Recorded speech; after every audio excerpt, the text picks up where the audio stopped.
Libya کے حکمران محمد Gaddafi امریکہ کے سروائیور اور اس کے مستقبل کے لیے بہت بڑا خطرہ بن چکے تھے، اور اس کے بعد امریکہ کی خفیہ ایجنسی CIA نے اپنے ہی باغیوں کے ہاتھوں بے دردی سے انہیں قتل کروا دیا۔ اور اپنے آخری وقت میں محمد قذافی اپنے لوگوں سے کہہ رہا تھا کہ لوگوں، تم نہیں جانتے کہ تم لوگ کتنی بڑی غلطی کر رہے ہو اور کس کے کہنے پہ مجھے بے دردی سے مار رہے ہو، اور تمہیں سچ نہیں پتا کہ تم اپنی زندگی برباد مت کرو۔ لیکن کسی نے بھی محمد قذافی کی بات نہیں سنی، جس طرح لوگ آج پرائم منسٹر کی نہیں سن رہے۔ قذافی نے اپنی ایک تاریخی تقریر کے دوران یہ کہا تھا کہ تمام مسلمان ممالک آپس میں اکٹھے ہو جائیں، ورنہ عراق، شام، فلسطین وغیرہ وغیرہ افغانستان کے بعد ایک ایک کر کے ہر ملک کی باری آنی، جیسے کہ اب فلسطین کی، اور دشمن ہمیں ڈیوائیڈ رول کی طرح تباہ کرنا چاہتا ہے اور مسلمانوں کی ایک زنجیر کو بنی ہوئی توڑ کے ایک ایک کو برباد کر دے۔ انہوں نے یہ بھی کہا کہ اگر مجھے قتل کیا گیا تو لیبیا پہلے جیسا نہیں رہے گا، اور آج ان کی موت کو 12 سے 14 سال ہو چکے ہیں اور ان کا ایک ایک لفظ حقیقت ہوتا جا رہا ہے۔ ایک ایک کر کے مسلم ملکوں کو تباہ کیا گیا، آج لیبیا کے وسائل پہ قبضے ہو چکے ہیں اور لیبیا ٹکڑے ٹکڑے ہو کر رہ گیا۔ محمد قذافی کے دور میں یہاں کے لوگوں کا لائف سٹائل امریکہ کے UK کے لوگوں سے بھی بہت اچھا تھا اور آمدن بھی 100 گنا بہتر تھی۔ لیکن یہاں سوال اٹھتا ہے کہ آخر بغاوت کیوں ہوئی اور محمد قذافی کو آخر کیوں قتل کیا گیا، اور اس کی موت کے پیچھے اصلی حقیقت کیا تھی۔ 2011 میں ہلری کلنٹن نے محمد قذافی کی موت کا مذاق اڑاتے ہوئے کہا کہ ہم آئے، ہم نے اسے دیکھا اور وہ مر گیا، اور ایک کہکا لگا کے اس کی موت کا مذاق اڑایا۔ یہاں اس نے اس کی موت کا نہیں کہ مسلمانوں کا مذاق اڑایا۔ محمد قذافی کے 42 سالہ دور کے اندر لیبیا کی زمین کسی جنت سے کم نہیں تھی، اور محمد قذافی کے ٹائم پہ لیبیا کے اندر تعلیم، صحت، بجلی، گیس اور پانی بالکل مفت تھا۔ آج بھی آپ کسی بھی ترقی یافتہ ملک کی ایسی مثال نہیں سن سکتے، اور وہاں پہ کوئی بھی اپنا بزنس کرنا چاہتا تو 0 ٹیکس لگتا تھا گورنمنٹ کی طرف سے، اور یہ ملک تیزی سے ترقی کر کے دنیا کی مضبوط ترین معیشت بن رہا تھا۔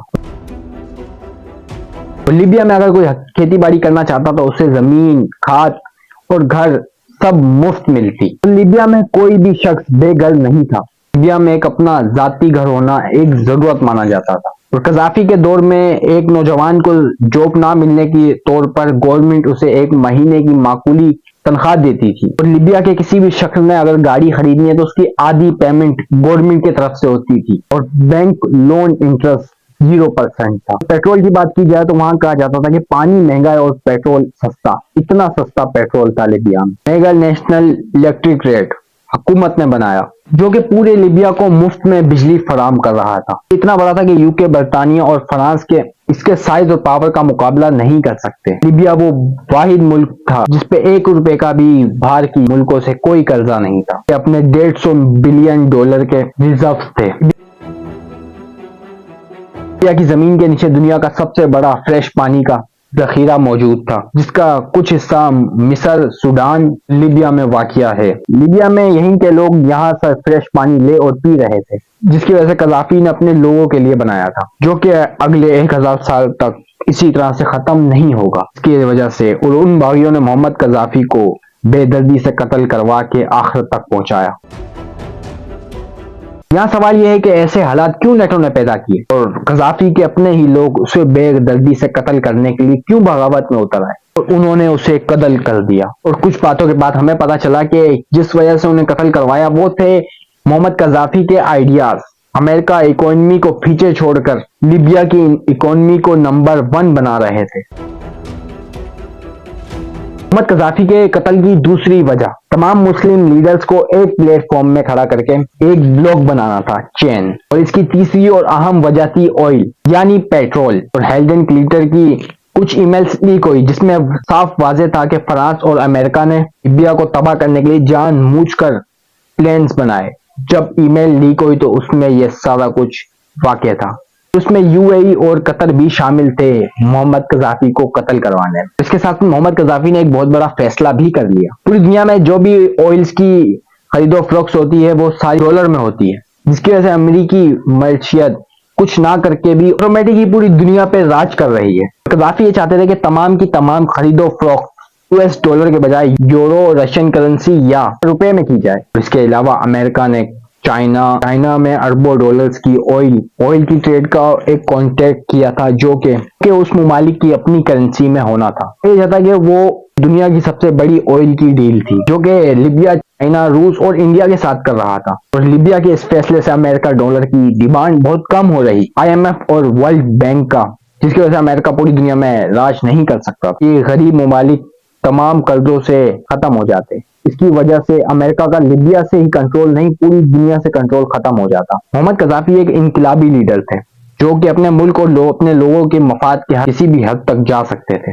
تو یہی وجہ ہے محمد قذافی جب بھی بات کرتے امریکہ کے آنکھوں میں آنکھیں ڈال کے بات کرتے، جیسے کہ ابھی عمران خان، اور اپنی ہونے والی ڈیل کو میڈیا کی زینت بھی بناتے ہیں، مطلب اس بات کو میڈیا تک پہنچاتے. محمد قذافی سے پہلے ادریس لیبیا کا حکمران تھا. اس کے بارے میں تاثر تھا، وہ امریکہ کے اشاروں پہ چلنے والا حکمران ہے، جیسے کہ ابھی کچھ اور لیڈر نیٹو کے کئی کمپنیز لیبیا میں بنائی تھی. محمد قذافی جیسے ہی لیڈر بنے تو انہوں نے ان 5 غیر ملکوں کے اٹالین بیسز کو لیبیا سے ختم کر دیا. محمد قذافی کو کسی بھی طرح کی اپنے ملک میں غیر ممالک کی دخل برداشت نہیں تھی. ان رولز کی وجہ سے دوسرے ملکوں کو بہت زیادہ نقصان ہو رہا تھا. اس وجہ سے محمد قذافی کا جانا طے ہو گیا تھا، جنگ سے نہیں، اس دنیا سے. 2010 میں امریکہ میں انسٹیبلٹی کی وجہ سے لوگوں نے آواز اٹھائی. ویسٹرن میڈیا نے اس سے ہتھیار کے طور پہ استعمال کیا. ان مظاہروں کو عرب اسوائن کے عرب کا نام دیا گیا. فروری 2011 میں یہ مظاہرے لیبیا تک پہنچ گئے. اسی بہانے کو سامنے رکھے یونائٹڈ نیشن کے طور پہ نیٹو کی ایک ریزولوشن پاس ہوئی تھی. 17 مارچ 2011 کو قائدیوں نے لیبیا پہ حملہ کرنے کی اجازت دے دی اور کہا گیا کہ لیبیا کو محمد قذافی جیسے لیڈر سے نجات دی جائے. مارچ 2011 کے اندر لیبیا میں 10 ملکوں نے حملہ شروع کر دیا. ایک ملک میں 10 ملکوں کا حملہ. اس کے بعد 7 اور ممالک بھی اس کے اندر شامل ہو گئے، یعنی کہ 17 ملک اور اکیلا لیبیا، جو کہ ان 17 ممالک کے ساتھ اکیلا ہی لڑ رہا تھا. اور اس کی وجہ سے قذافی کو اپنی آرمی اور اپنی ایجنسی پہ بھی بہت ڈر لگا رہتا تھا، کہیں وہ بغاوت نہ کر دیں جیسے ابھی ہو رہی ہے.